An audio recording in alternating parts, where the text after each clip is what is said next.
Hello everyone, and welcome to another video. Before we get started, I just wanted to thank everyone. I have 10 subscribers and I am grateful for each and every one of you. Alright, so in today's video, I thought it would be nice if I showed you guys my favorite planning and journaling supplies that I'll be using throughout the year of 2025.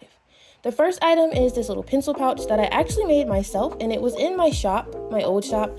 I will be making an Etsy to try to sell off some of the items from my old shop, so if you're interested in getting a handmade pencil pouch, be sure to check out the link that will be in this video, hopefully the same day I post this. Alright, let's get into what's on the inside. As you can see, it's kind of stuffed, but I do use the majority of these items daily. The first item is this set of 2 tweezers, but I only really use the bent ones, and I use this to put my stickers onto my pages because most of the stickers that I use are fairly small and it's really hard to just use my fingers. The next item is this Tombow Fudenosuke brush pen in the hard nib, and it's just the black one, and I use this daily. I use this in my daily Hobonichi spreads as well as the weekly a little bit, and anytime I'm trying to make a bold border. The next item is this correction tape that I got from Daiso. I really like this one and I think it works better than like the big ones or the ones you can get at Walmart, and I honestly should have got 2 of them. It's also a really cute color. Alright, moving on is my new favorite pen. These are the Zebra Blend pens in the 0.5 nib. They're a hybrid ink or a ballpoint ink. I can't remember if they're ballpoint pens or hybrid, but they're not gel pens. I realized my handwriting looks really bad with gel pens, so my dad bought me these and I really like them. It came in a set of 4 and I gave him the dark blue color, but I have 3. I have a purple, a blue, and a pink, and I'll show you guys those in a second. But I really like these pens. I use them every day in my Hobonichi Cousin, as well as in my daily journaling prompts and my media and my reading journal. So these pens are getting a workout. Moving on, we have my Platinum Preppy with the medium tip and the black ink. This one was because I wanted to use a fountain pen in my 5-year Hobonichi journal, and so this was one of the more economic options. The only problem I have with this is the nib is a bit thick for my writing because I write fairly small, but I really like the ink. I like that it dries fast, and for the most part, I'm able to not smear it, even though I'm a lefty. I just take my time and make sure I fan the page dry before I close it. And it only gets used in my 5-year Hobonichi and occasionally in my Hobonichi Cousin. Alright, this next one is going to look really familiar. They're my Tombow dual brush pens, and I use these every single day in my Hobonichi Cousin, but only my Hobonichi Cousin. I actually have a list of colors that I will use this month, so my plan is every month that I make my planner stickers, I'll pick out my colors at the beginning of the month, and I keep them all in a separate pencil pouch, and each day I go through and choose the color that I will be using, and it just makes things easier because my storage solution isn't near my desk, as well as not having to take the time to try to figure out what color to use.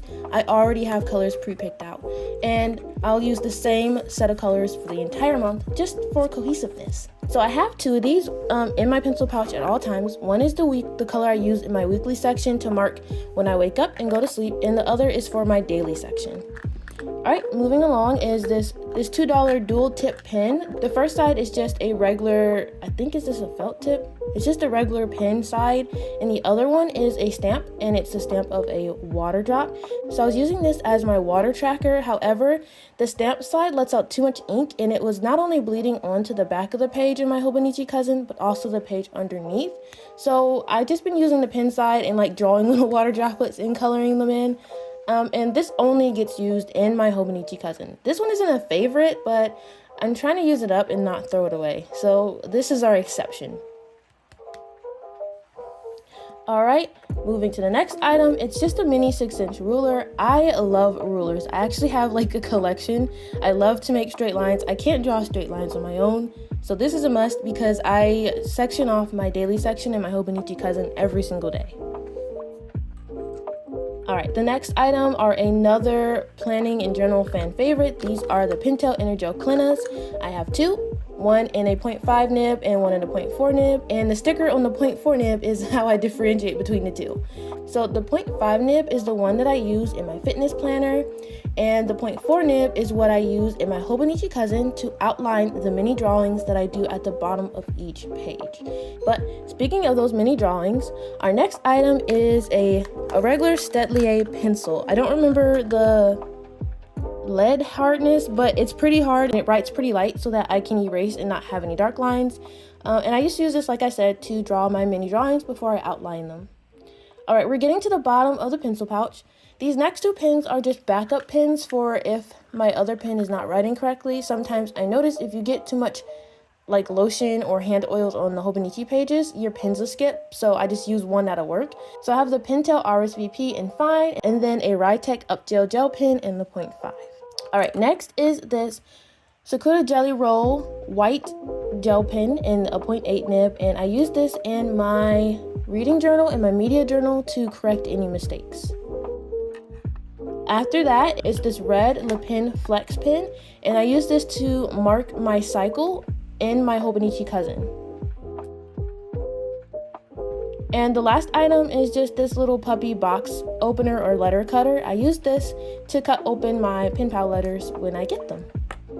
Again, this is everything that I'll be using throughout this year, with the exception of a few items, like I said, my Faber-Castell Polychromos, as well as my Stabilo .88 pen collection that I use occasionally in my reading and my media journals.